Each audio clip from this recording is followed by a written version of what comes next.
Yeah, I just start with a little music just to get the vibe going. Very Tamar, groovy. welcome. Very groovy. I am so excited for this episode. Between our conversations and reading the articles they've written, I'm swimming in the wealth of brilliance. One quote, section specifically just caught my attention. You said, "The joy of the work comes from breaking the boundaries of traditional processes." Oh my goodness, you and I today are going to break a lot of boundaries. I got a feeling we're going to challenge the status quo. We're going to take on a very debated topic. I have to say, this is in this emerging market that we're discussing, and you all innovators probably know where I'm going to go with this, which is which C level is going to participate. Now, I often get the cheap answers. Everyone is involved. Sure, yes, everyone is involved. I'm not saying it's cheap. Yeah, it makes sense, but someone has got to be accountable for this, the adoption of marketing mindset and employee experience. Now, I get the case for CHRO. Get it? We've had episodes. I agree. CHRO could become the internal CMO. I also have CMOs. You all listening? You're probably like, no, Adam, go in our direction. Yep, going in your direction right now. Just got off the phone call of another CMO that is a growth bank. Can't wait to have them on air talking about, hey, we're going to help unify the brand. But today we're going to introduce another theory. I'm not telling you what it is. You got to listen to the end or until we get into it. So we got to begin by discussing your background, the intersection of customer experience and employee experience. Oh my goodness, you are literally in that intersection. Please share with the audience, how would you describe kind of the convergence in your life of being in this intersection that I'm so jazzed about? Yeah, it was absolutely accidental. That much is for sure. My career arc in general, I think, is very non-traditional. I started actually in art history, where I worked in some galleries and museums and did an internship at the Israeli branch of Sotheby's for a while. I went into public relations after that, where I did a lot of cause-related marketing and kind of fell into um, business analysis, in terms of learning how to write requirements for systems and products. Accidentally, I was temping at banks so that I could save money to travel, but actually found that I was pretty good at it. And what I really enjoyed more than anything was not just determining how a product was going to work and what the business wanted it to be at the end, but really talking to users and understanding how they think about these different tools and products and what are the goals they're trying to achieve and how can these different tools that they're given help them really optimize that work. So bringing that forward into my roles at Citibank and all the various roles I had there, that thread really always remained. So just really trying to understand what is the decision making process, what are the goals that we're trying to achieve, and then how do the tools actually help us get there. What I find fascinating is more often than not, we tend to start with that last part first, right? Here are the tools that we have. How do we get the teams to operate in such a way to optimize the tools that we have? And it's backwards, right? And then we sort of wonder why we're constantly bolting on or things aren't working. Um, the full role of customer experience really started at Citibank, and it was such an interesting opportunity when we were introducing some new digital tools and sort of had the opportunity to say, all right, well, we're doing all of this work digitally, but you know what? Customers are calling and complaining because they went into a branch and found out that the data that they were looking for online wasn't available with any of the branch staff. So we realized, okay, this is what we're calling at the time, we called it omni-channel customer experience. And that's where we started to realize experiences now happen in multiple places in multiple ways and is absorbed differently. And so as we started to build that out, lots of learning on, just core behavioral science aspects, how people react to different notifications, what are the different triggers and motivators that bring somebody in. And it was a great opportunity to then bring all of that learning into my next role as global head of customer experience in a whole other industry in animal science, where we worked with veterinarians, producers, and really got to the heart of introducing a true customer experience, not just from a B2C perspective, but B2B and ultimately B2B2C, because we were developing a lot of products that ultimately would then be sold to pet owners, especially, dog and cat owners. Um, and it's fascinating. It's just fascinating when you sort of take all of these learnings, you apply them to all of these different groups. And as we started developing our customer experience platforms, we started to realize, you know what, our challenge is really with our sales teams, with our reps, because we're developing all of these initiatives and programs, and we just kept hearing, we can't absorb anymore, we can't absorb anymore. And what we started doing was a bunch of ride-alongs. We started actually developing what we call day in the life plans. And we rode with different level of sales reps all across the country, all across the different species areas to sort of understand, all right, so this is what we want for the customer, but what's happening to you? What are you actually experiencing? And as we started to build that out, we started to recognize, hey, you know what? We're asking you to put in all this customer information immediately after the visit. You've got a 2-hour drive through the Nebraska wildlands until you're able to get to your next customer, and you've got time to make. That's an unfair ask. So as we laid all of this out and we started to recognize, all right, customer experience and employee experience really are just the evolution of experience. We cannot deliver the right employee experience until we've understood the employee experience more. And that was, I think, one of the biggest learnings, one of the most fascinating parts of the work that we did there. And now being able to lead an employee experience function, one that's really dedicated to the employee side, equally as interesting, to take all of the tools and the functions and sort of systems that we had put into place for customer. There's some lift and shift to employee. There is some, we do journeys and we do research and listening and VOE and all these other things. But the internal mindset is different. And I think for me, understanding that human dynamics work in similar ways, but the motivations are different, the drivers are different, the influences are different. Because now with employee, you're really working on all the elements of wellness, right? If you think about the Gallup 5 elements of wellness, which is, financial, social, family, health, and community, it's all of them. And so we have to understand how every decision that's being made actually impact that overall wellness. So it's just been such a fabulous arc of learning for me personally. Right? You all listening? Like, this is what I'm talking about. This idea of a customer experience mindset, you said lift and shift, a lot of similarities. Obviously, there are significant differences. But once you have been in that world and you come into this world and you see what's possible, you can't unsee it. It's Yes. almost like, how are we not? And there are many reasons why we are here, and I'm not going to go down this path. But would we say, customer experience at some point started from scratch? I don't know how many years. I don't know how we would define the market. I don't think we need to, because it's probably fluid. But we're probably somewhere in that zone now, even though we're talking about employee experience, and it is an important topic. But based on what is available, based on this as an emerging industry, an emerging market, an emerging function, do you think we're starting from scratch? Are we maybe a little beyond the scratch? What's your view of the entire landscape? From the employee experience perspective, or Yeah, yeah. exactly. Um, I would say yes and no, because at the end of the day, most companies know generally about their employees. Most companies understand the need to set culture. Most companies understand how to encourage their employees, hopefully always in a positive way, but not always, how to motivate their employees and sort of keep their motivation and productivity high.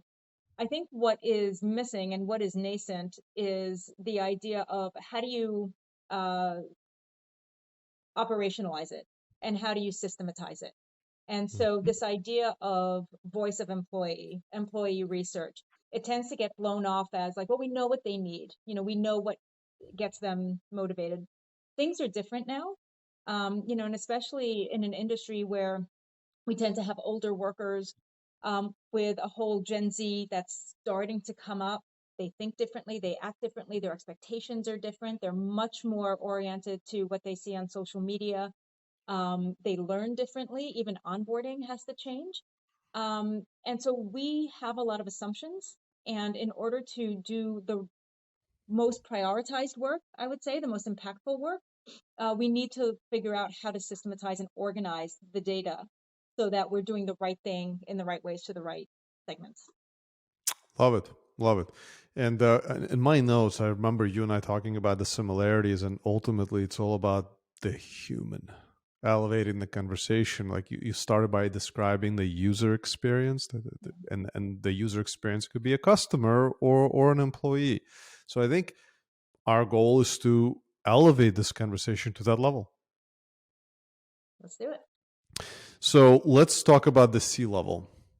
You decide. Do we talk about which ones it's not? So we can do the usual suspects. We can talk about the CMO, CHRO, or straight into what your point of view is a role that it should be. You pick. Well, honestly, it's every company runs a little bit differently. Different CEOs have built different kinds of leadership groups. So my opinion is purely based on the experience that I have. So I can only talk about what I think is best. Let's do it. Let's do it. Make a case. You know, the biggest challenge that any experienced manager leader has is that at the end of the day, we don't own much, right? We don't own the opportunity to change the way we run sales operations or sales incentives. We don't own the ability to actually purchase new digital tools to enable, let's say, some of our, field force. Some do, but the overall decisions are usually run by either, CFOs, chief technology officers, um, and the most that experienced leaders can do is to demonstrate the reasons why, to demonstrate the strategy, the data behind it, and ultimately what is the true business gain with the change. But we don't own it. And so the challenge that I've seen in my experience sitting at a lot of these tables is that thread and connection between each of the executives who have their own budgets, their own resources, their own problems that they're trying to solve. And so, how do you bring that sort of connective tissue in order to really thread um, the need across? I do believe that a chief experience officer is somebody that can dedicate to that work. There is, and whether it's called an experience officer or a transformation officer, somebody needs to basically own that understanding of the world has to come together around some core principles, right? Do we all agree as an executive team that we want to grow our customer base? Do we all agree that we want to, expand our revenue center or even just enhance some of our operational capabilities and actually try and, optimize efficiencies in different ways? By understanding the experiences and how they actually drive each of those outcomes and understanding, okay, so, as a chief sales officer or chief revenue officer, these are the things that you think about and worry about. This is how you're motivating your employees. Here's what we know, here's what we've seen, and here's how we believe we can recommend opportunities. Same thing with a CTO. If there's high turnover, what's actually happening? Are we, truly just losing to, the top five tech companies because of the cool factor? Is it that we don't have the right set of products, tools, learnings, skill development capabilities? Right.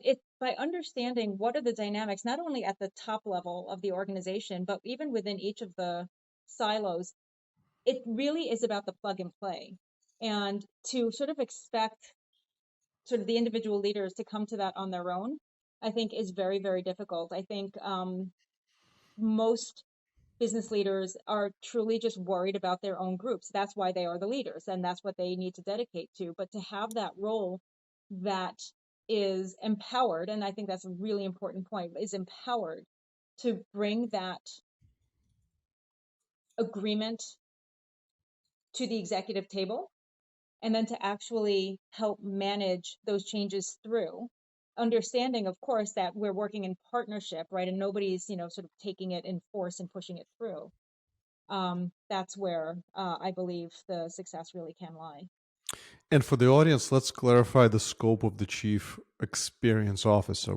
You're talking about the experience on the customer side, on the employee side, or both? So I think it needs to be all.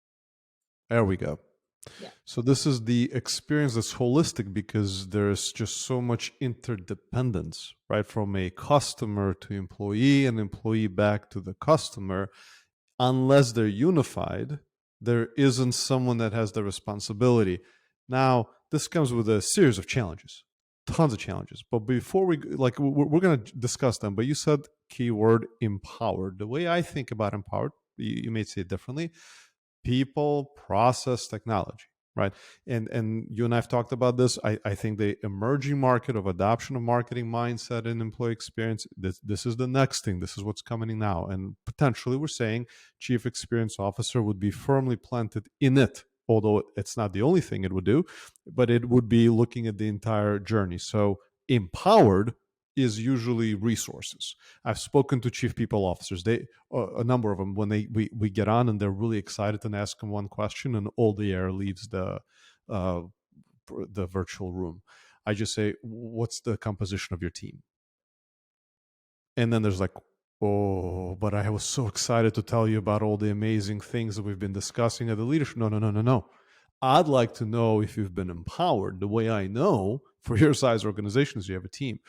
Let's talk about it. People, process, technology. What would be the composition of the team? Who would be reporting or working with the chief experience officer in your view, in broad strokes? How do you see it? I think it kind of works in sections, right? There's people process and I'm sorry, people process and what was the third one? Technology, And technology, technology. right? That it has to exist sort of across and then within the experience framework itself.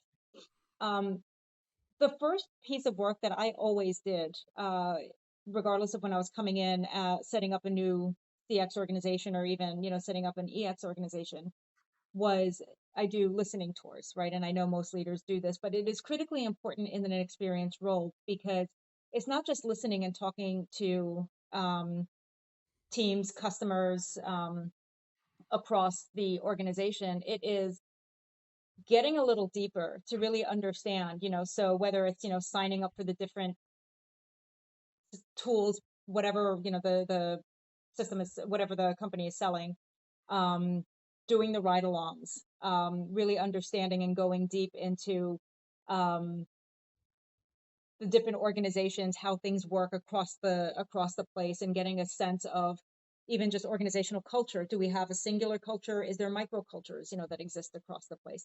And it takes a while, but understanding kind of what are the big themes. And almost every time I've been able to narrow down what the main focuses are to like two or three things, right? Because I think as anybody who's done any kind of, basic qualitative research is, the themes become pretty apparent pretty quickly. You might get some of those edge cases, but for the most part, you start hearing about what's the opportunity for the customer and employee. And so once those elements are set, I think that's when it starts becoming now that more broad approach. What is it that we want to do? Who do we need to partner with? How do we start understanding how this intersects with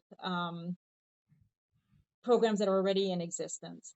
I've worked in companies where resources have been very tight. I don't think I've had teams really larger than 8 or 10.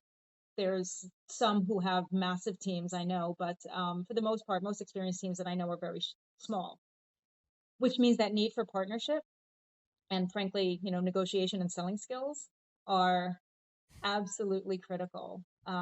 There is a huge interdependence between customer and employee experience.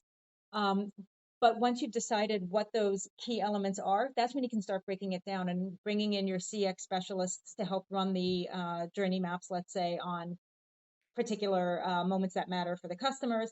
but then you need the EX specialists right behind to say, okay, so if that's all front of house, let's understand now what's back of house and what's actually driving either some of these experiences or pain points so that we can, maybe make some quick changes on the employee side that'll directly impact the customer, or a major change on the customer side will require massive retraining and there's going to maybe be some pushback. And so let's understand how those dynamics work.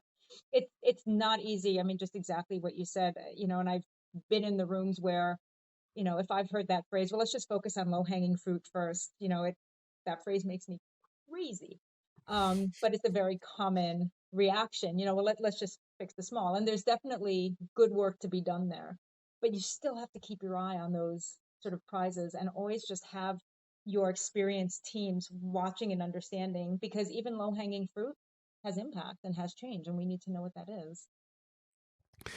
100% with you. And what I'm curious about is to go into the KPIs to talk just briefly about data, not specific data, but the global theme, the North Star, as you said, of the data we're after. I am a big fan of EOS, Entrepreneur Operating System Traction. And in it, they talk about scorecards. And I'm trying to visualize a chief experience officer looking at a scorecard that essentially brings together the employee experience and customer experience and potentially allows the ability to correlate, to say, hey, here's what we've done on one side and its impact on the other side. I think we started the episode by talking about breaking boundaries. It was your quote from your article. That's like literally we're just annihilating boundaries in that process. Probably breaking some people's listening. They're like, oh, that hurts. What does that mean? One dashboard that's going to have both employee and customer experience in it, initiatives. Here's what we've done with our sales teams. Here's what it impacted on the employee side. Does this thing exist? So let's talk a little bit about data, because if we're not looking at data, we are working in abstract. Yeah. So while I wish I could sit here and say, so I've got a three-step solution to solve all this, I am absolutely not there yet. And I am with everyone else that is sort of scratching their head as to, how do you truly do this in the best way possible? But I can just tell you where at least I am. The One of the things that we worked really hard to do is to first of all understand what are some of the key metrics and the KPIs that exist within the business right now. And so, from an experience perspective, NPS and something called ANPS, which was an agent NPS score, exists. So, for us to understand and introduce an ENPS just made sense, right? This is now a metric. I know there's a massive debate on its, you know, how optimized it is. I'm going to put that to the side. But to have that kind of singular number that's well understood in terms of how it's compiled, it just allows us to take a good look at what's happening internally, what's happening externally, and then also with our partner bases. And that's really important because it's a number that, even though the numbers themselves don't necessarily correlate, it just creates consistency and just it's an easier starting point, right, for leaders. The other thing that has been starting to happen is as those moments that matter have been tracked for the customer side, and that's been in place for quite some time.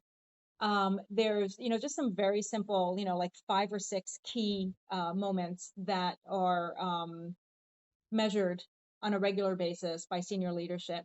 And what we're trying to do is to say, okay, so understanding what those major moments are, how does that correlate, or does that correlate to anything that's happening on the employee side? So if there's something that's happening, let's say, with our mobile site or our website or whatever it might be, what's actually happening in the development side? What's happening on the call center side? What's happening in terms of our training? And we do that by going back to the data side, by really looking at what's happening on the VOC, right? What are the key themes? What are the key trends? What percentage are we seeing? What is the sentiment behind what we're seeing there?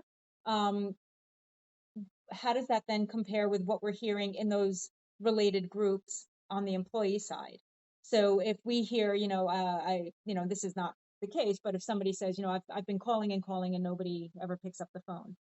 If we then look at call center data, and we can see, okay, not only is the team fully staffed, they're almost, there's too much work for the amount of people. And so, we're hearing from employees, let's say in this particular area, that um, phone calls are running longer because they're being incented to have first call resolution, but they're not hiring people to take the overflow, right? So these are different ways that we can start to pull together what are the moments that matter to the customer and to the business, and then what is the impact on the employee side. And so what we're trying to do is to build effectively a parallel dashboard to say this is the data that you know and track and are familiar with.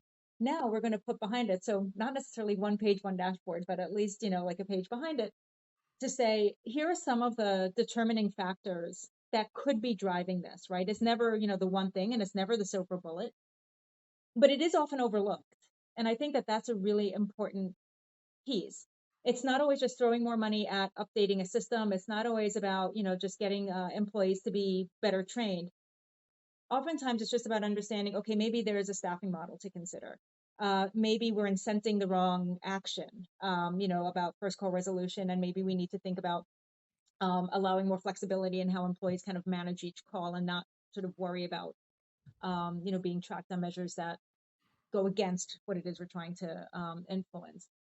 Um, I think it's one of those questions that it's an infuriating answer, I know, because I hate when people say this, but it's very organization dependent, right? The things that matter most um, to the business and what those correlating factors are going to be highly dependent. But I think once you've started from a place of this is what we know matters to the business, this is being tracked, this is being looked at, and this matters. Bringing to the table then the data behind it on the experience side to say, here are some of the other determining factors. And we know that obviously it's not, it's not necessarily causation. It might be, just generally related, but they're important. And then we can start to play around. And I think the other big piece that is not talked about enough is the idea of testing and learning. And I Hmm. think this is why we do go to, looking at low hanging fruit, because these programs sound so massive and big, and we're trying to make these major changes. Start small. Start small. If there's a particular group or area that's experiencing some kind of feedback and we can put some dots together. We've been running a number of just very small programs, 20, 30, 40 people, just to kind of say, all right, like, are we, are we nuts? Are we, really misreading this? And just trying to figure out how do we kind of build those building blocks so that we can create those single view dashboards for the leaders. Yeah, and starting small and experimenting, that reminds of marketing mindset, Yeah. right? Experimentation and learning from it. Awesome.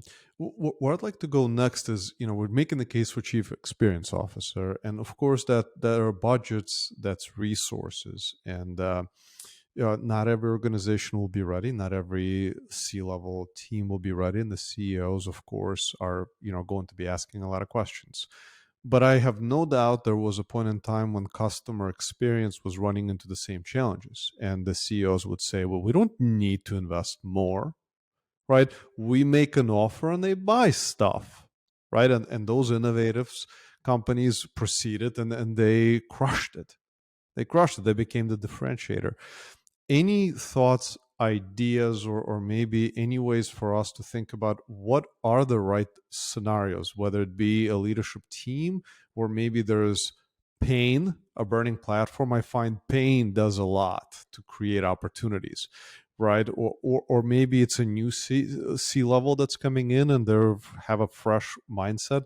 What is the right environment in which we're more likely to see the emergence of a chief experience officer in your view? And I know we didn't discuss this, so I'm going with the flow. I think that would be the question that I would be asking with the if I was in the audience now. Yeah, no, fair enough. It does seem like a luxury role, for sure. And there have been times that I've, met with companies who've told me, what, customer experience is our luxury problem. We've got, revenue that we've got to generate. We've got, um, systems that we need to buy. This is not what we're ready for. I would say that the case for a chief experience officer is has to come really from the CEO or the founders or whatever the organization is. Because if it doesn't start there, it's almost impossible to move the needle too far. The CEO, let me rephrase this actually to be personal. The CEOs that I've worked with that have had an experience mindset and are driving towards understanding how experiences can be optimized outside in and inside out, generally allow the organization to converge around those principles and can help start to move the work forward. So, we talked about, the selling and negotiating that's required of any experienced leader. It becomes a little bit easier. It's not always sort of met with that, not in my shop kind of Mhm. blockage. Um, so if there is no experience officer, but there is an experience mindset that is at the executive table, it becomes a little easier to bring forward those plans and to actually start to influence that change. An experienced officer at the executive table, I think, best comes when either an organization is very established and this is really a new function, or if it's a legacy CEO, things have been working well. And so help me understand why I need to bring in sort of these new ways of thinking and new methodologies. How will this actually optimize my work? That gets a little bit harder because they are listening to the people that are at their executive table. And that's where a chief experience officer can really understand what matters most to the CEO. What is he looking at? What are they looking at? What are they thinking about? What is coming to their desk more often than not? And then what are they reacting to? Because then the chief experience officer can then understand, all right, how do we actually take everything that matters most and apply the learnings in this way?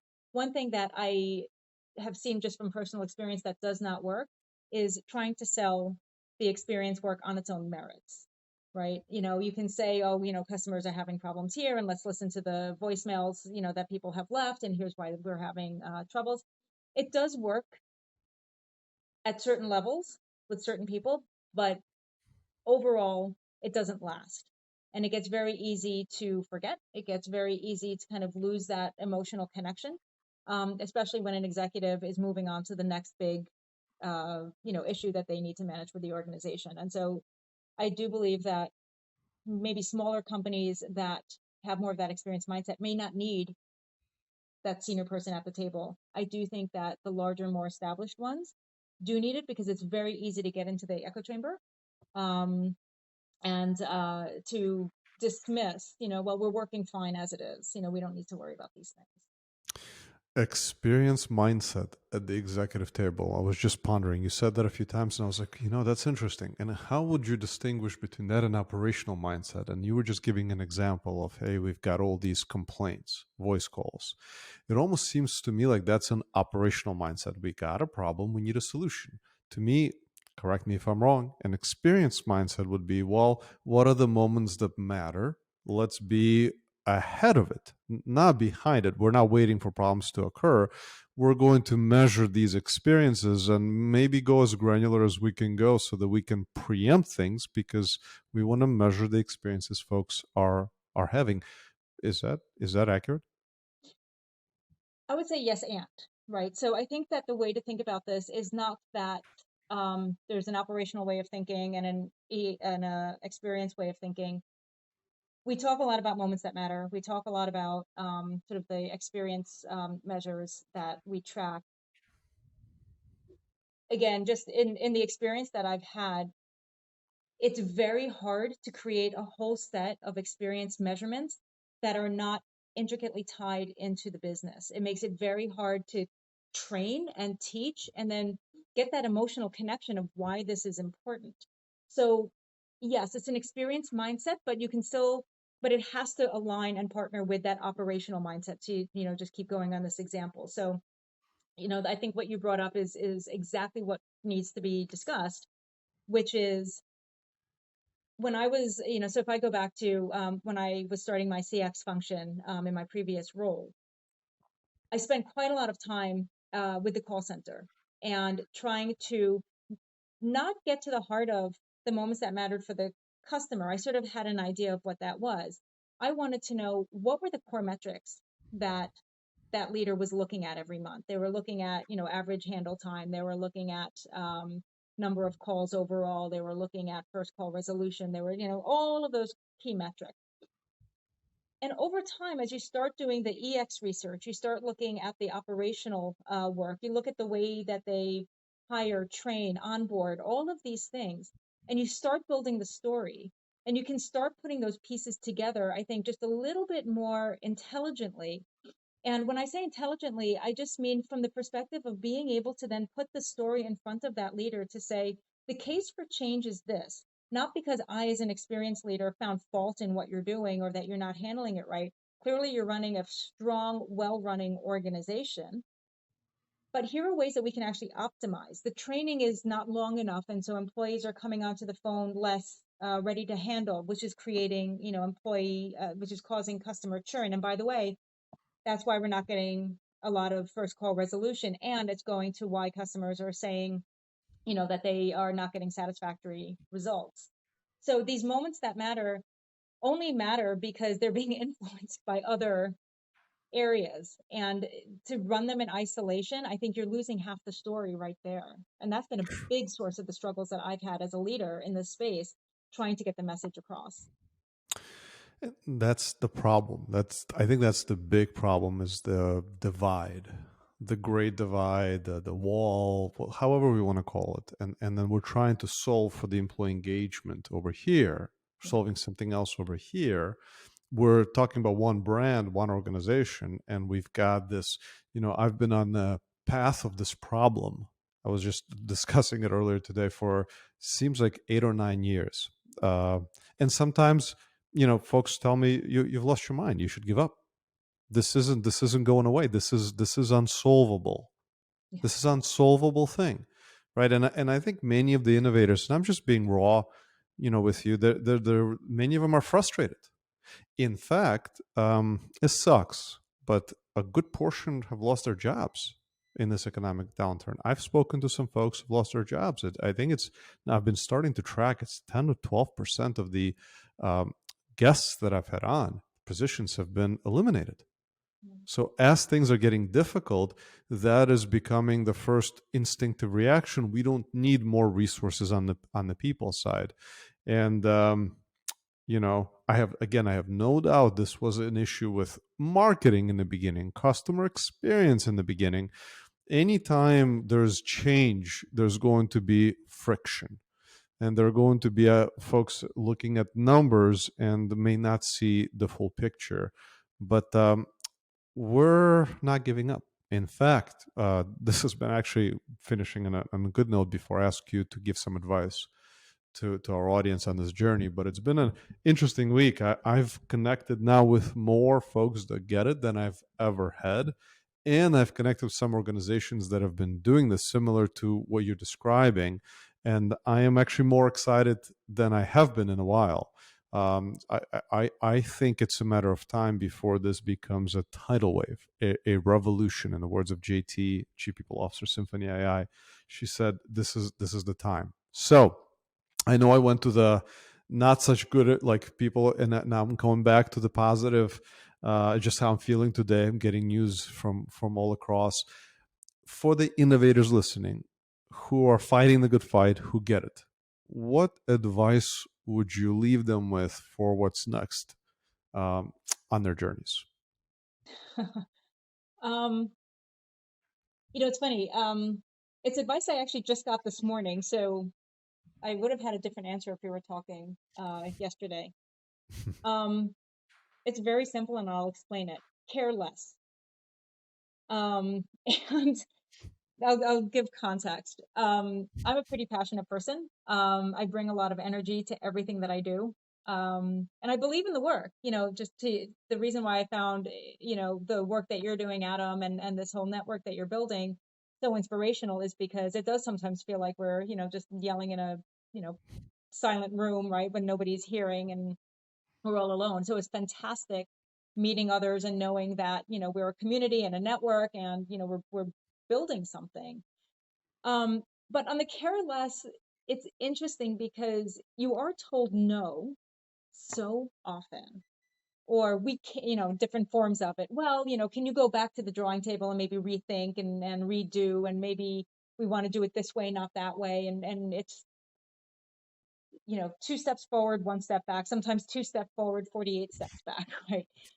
Um, and it's very easy to get exhausted and overwhelmed and to just want to say, all right, I'm done. I can't anymore. So that's what the care less is about. It goes a little bit to the principle of, it's not personal, it's business. To recognize that this is purpose-based work. I mean, it doesn't matter if you're doing this, in whatever field you are. People don't get into experience management because they think it's going to be easy or that they think that it's glamorous. It is really hard freaking work. It is project management, program management, system engineering to some extent. It's behavioral science. It's all of these things that are really nitty gritty. And to care less just means, remember why you're in it. Don't take it personally. Think of the larger framework that you're trying to work towards, and remember that there's a network out there, and reach out when you just need to vent and yell and scream, because we all do. Let's yell and scream together. We now have a community. No, but care less. That's interesting, and I think it's very timely advice for me to receive too. So you've just all heard the case for the chief experience officer. We are in a community together. You can comment below in the episode. You can ask Tamar questions. She's part of the community. She's one of us. She's an innovator. She'll jump in and answer them. And in the meantime, just a huge thank you. Taking the time for sharing your brilliance. This has been a blast. Thank you. I'm so thrilled to be here. I really appreciate it. All right. Until next time. Over and out.